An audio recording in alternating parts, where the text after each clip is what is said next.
Assalamualaikum warahmatullahi wabarakatuh.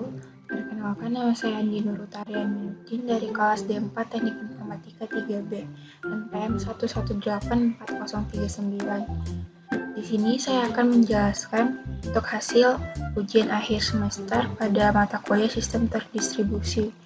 Nah, untuk soal yang pertama yaitu dalam membangun suatu sistem dengan menerapkan terdistribusi database dengan menggunakan beberapa metode, yaitu dengan metode replikasi dan fragmentasi. Untuk fragmentasi dibagi menjadi dua, yaitu fragmentasi vertikal dan horizontal. Yang pertama yaitu jelaskan pengertian dari metode replikasi dan fragmentasi. Metode replikasi adalah suatu teknik untuk melakukan duplikasi pendistribusian data dalam objek-objek basis data dari suatu basis data ke basis data yang lain. Replikasi data dilakukan dengan menyalin dan mendistribusikan data dari node pemilik data ke node lain yang memerlukan. Data dapat didistribusikan ke node yang berbeda melalui koneksi jaringan lokal maupun internet. Dengan adanya replikasi tersebut, maka layanan berbasis data ini tidak lagi ditangani oleh satu komputer. Replikasi ini memungkinkan untuk mendukung kinerja aplikasi, penyebaran data fisik sesuai dengan penggunaannya, ataupun pemrosesan database terdistribusi melalui beberapa server. Metode replikasi mendukung ketersediaan data setiap waktu dan dimanapun diperlukan. Untuk pengertian fragmentasi adalah proses pembagian atau pemetaan dari tabel-tabel berdasarkan kolom-kolom dan baris-baris data yang dipecah menjadi sebuah unit data terkecil. Fragmentasi sendiri terbagi atas dua, yaitu fragmentasi horizontal dan fragmentasi vertikal. Nomor 2, sebutkan perbedaan antara fragmentasi vertikal dan horizontal, lalu berikan contohnya. Yang pertama yaitu fragmentasi horizontal. Itu terdiri dari tupel dari fragmen global yang kemudian dipecah-pecah atau disekat menjadi beberapa subset. Kedua, penyekatan tipe ini sangat berguna di dalam database terdistribusi, di mana setiap subset dapat berisi data yang memiliki properti secara umum. Yang ketiga, fragmentasi horizontal didefinisikan menurut sebuah kondisi atau predikat yang menyatakan bahwa tupel yang ada telah mencukupi. 4. Dengan menggunakan operasi select dari aljabar relasional, operasi select mengumpulkan tupel yang memiliki kesamaan. Fragmentasi horizontal membagi relasi menjadi tupel yang disebut baris. Contoh penerapannya yaitu pada tabel perusahaan yang memiliki 1000 catatan dapat secara horizontal difragmentasi menjadi 10 fragmen. Masing-masing fragmen memiliki 100 catatan unik. Kedua yaitu perusahaan ingin agar setiap departemen mempertahankan datanya sendiri. Dalam contoh ini, hanya akan ada satu baris di tabel departemen masing-masing departemen dan tabel lainnya hanya berisi data untuk karyawan departemen. Berikut contoh untuk fragmentasi horizontal pada data untuk soal nomor 3. Di sini ada tabel kode mata kuliah, nama mata kuliah, dosen mata kuliah, SKS, dan keterangan di mana semua data, di mana datanya di select lalu ditampilkan secara horizontal.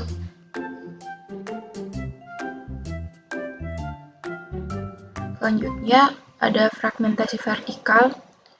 Yang pertama akan membagi lagi atribut-atribut dari fragmen global yang tersedia menjadi beberapa grup. Fragmentasi vertikal adalah memecah-mecah tabel menjadi kolom yang dikenal sebagai set atau situs, di mana setiap situs harus memiliki setidaknya satu kolom yang sama seperti kolom atribut kunci utama, sehingga ketika situs terfragmentasi saat diperlukan dapat dibentuk kembali untuk sebuah tabel induk menggunakan kolom umum.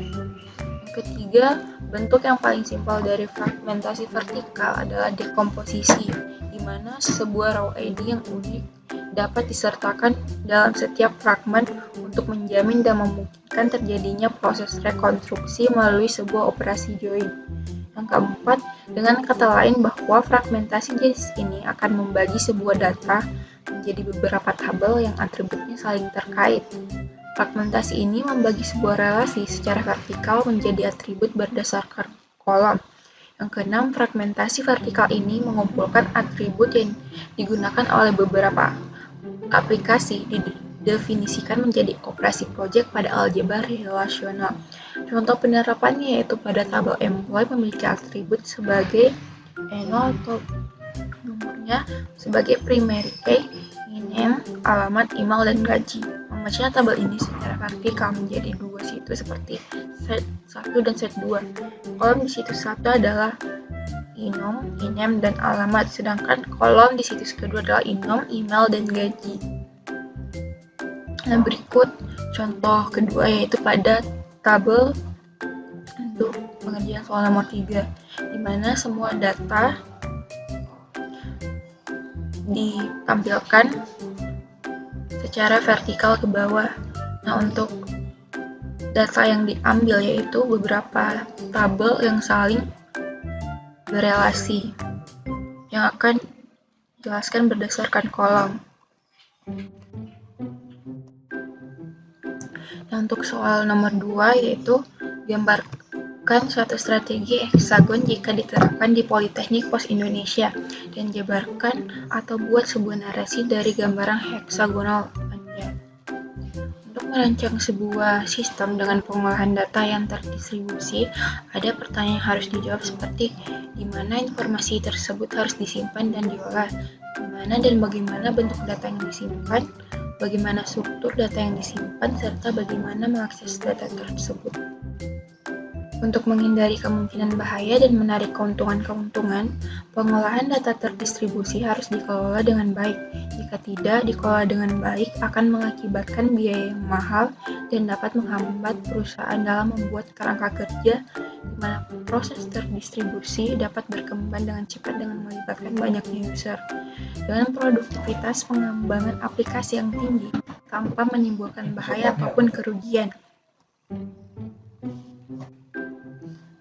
Suatu sistem terancang perlu dimulai dengan strategi dengan menerapkan strategi heksagon.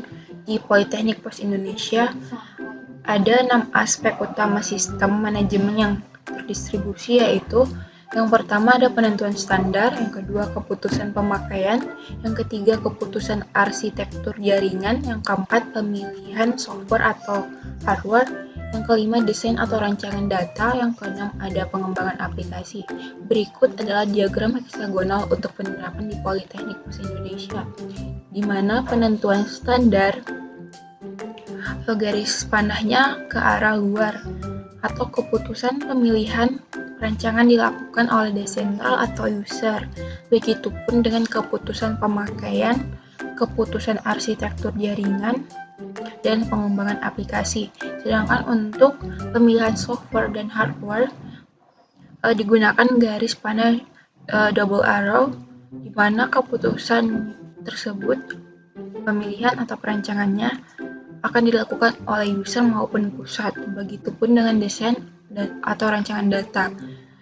Keduanya dilakukan oleh user maupun pusat. Pola di atas di mana penentuan standar sangat penting, di mana standar ditentukan oleh user untuk mengontrol pengembangan ke arah yang profesional. Untuk desain atau rancangan datanya secara peripheral atau menggunakan perangkat tambahan untuk memasukkan inputan, proses ataupun output dari komputer. Untuk pemilihan software dan hardware, yaitu double arrow yang ditentukan sendiri oleh user ataupun ditentukan oleh pusat, memiliki aplikasi untuk melayani di berbagai lokasi. Pengembangan aplikasi dikembangkan untuk user yang banyak ataupun aplikasi dibuat oleh user dapat digunakan oleh user lainnya, di mana pemanfaatan secara penuh oleh user. Untuk keputusan arsitektur secara desentralisasi di mana sistem yang terdiri atas sejumlah komputer yang tersebar pada berbagai lokasi yang dihubungkan dengan masing-masing komputer yang mampu melakukan pemrosesan serupa secara mandiri dan bisa saling berinteraksi dalam pertukaran data ataupun multi-user. Pola dengan kontrol terpusat atau sentralisasi juga dapat menyebabkan kegagalan dalam pemanfaatan user. Sebaliknya, dengan pola kontrol desentralisasi berarti kita akan mengambil risiko dari semua bahaya maupun kerugian.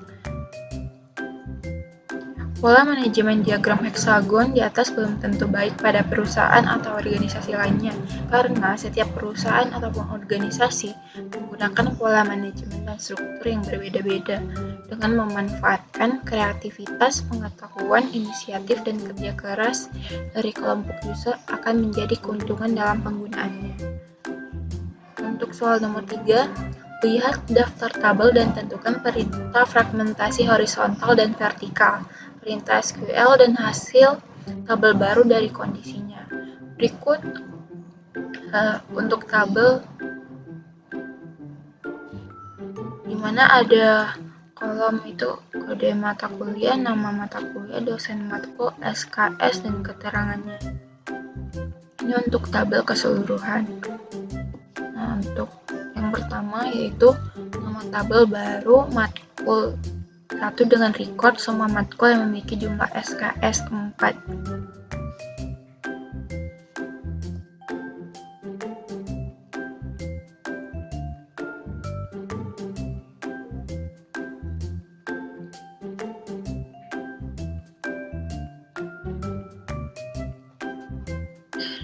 Aduh, seret. Astagfirullah.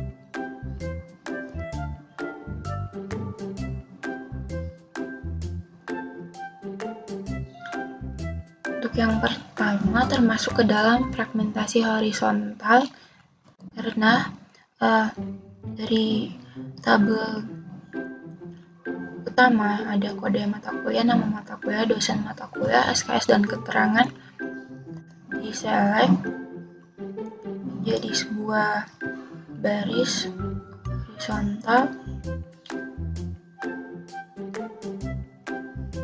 karena yang diminta hanya matkul yang memiliki jumlah SKS, maka yang ditampilkan itu hanya kode mata kuliah, nama mata kuliah, dosen mata kuliah, SKS, dan keterangannya. Data yang lainnya seperti SKS di bawah 4 tidak akan ditampilkan. Dengan cara menggunakan perintah select, itu select bintang from Wasister matkul T, di mana Wasister matkul T sama dengan SKS 4. Yang kedua itu nama tabel baru matkul 2 dengan data yang mempunyai jumlah SKS lebih dari 2 dan bukan merupakan matkul inti. Untuk tabel ini termasuk ke dalam fragmentasi horizontal karena di mana datanya dari grup dirubah menjadi subset secara horizontal atau baris, di mana kode mata kuliah angka 0013 nama mata kuliah General English, dosen matkul dan ini SKS 3 keterangan matkul umum. Karena di sini yang diminta yaitu mata kuliah 2 yang dimana datanya jumlah SKS lebih dari 2 dan bukan termasuk mata kuliah inti.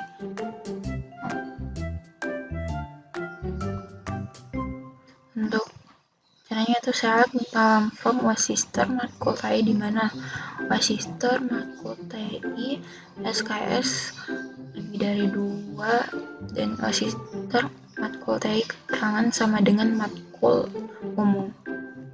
Soal ketiga yaitu nama tabel baru matkul 3 dengan field kode mata kuliah, nama mata kuliah, dan keterangan dengan kondisi yang mempunyai SKS di atas 2 SKS. Untuk tabel ini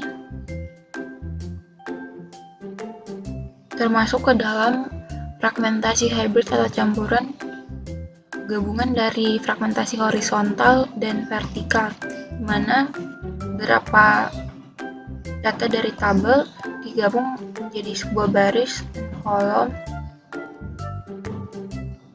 dengan mengambil beberapa data yang saling berrelasi, yaitu kode mata kuliah, nama mata kuliah, dan keterangannya. Ini ditampilkan secara baris maupun kolom. Nah, untuk caranya itu saya minta prompt kode mata kuliah, nama mata kuliah, keterangan di mana UAS Sistem matkul TY SKS lebih dari 2. Nah, untuk data di sini, data yang ditampilkan yaitu dengan SKS di atas 2, yang termasuk matkul inti dan matkul umum. Mungkin sekian penjelasan dari saya untuk ujian akhir semester sistem terdistribusi. Apabila ada kesalahan mohon dimaafkan. Wabillahi taufiq wal hidayah. Assalamualaikum warahmatullahi wabarakatuh.